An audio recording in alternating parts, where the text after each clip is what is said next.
for today's video ay naisipan nga nating lumabas para manood ng pa-fireworks dito sa Kingdom of Saudi Arabia.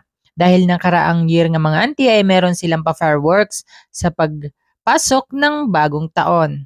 At kung makikita nyo mga auntie ay nandito na nga tayo sa daan, papunta tayo sa site na ating pupuntahan. At pupunta nga tayo dito sa King Fahad mga auntie dahil andito isa sa pinakamataas na tower dito sa Kingdom of Saudi Arabia.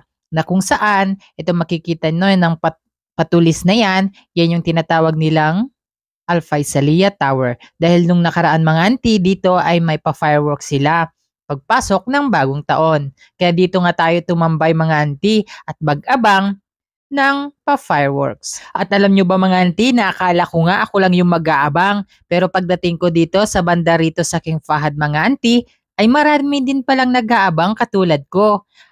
Ang paglabas ng fireworks. Habang nag-aantay nga ako ng oras mga auntie, ay talagang na-excite nga talaga ako para makita itong pa-fireworks nila dahil ngayon lang dapat ako makakita at masaksihan. At ito na nga mga auntie, countdown na. 8, 7, 6, 5, 4, 3, 2, 1.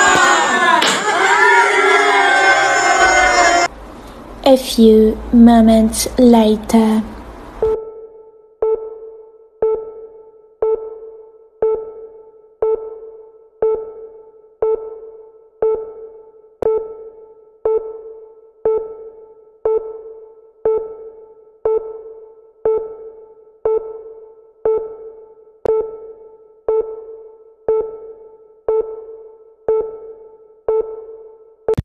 Mga auntie, lumagpas na ng 12, walang lumabas. Ay na, nabudo lang auntie nyo ngayong 2024 at walang pa fireworks.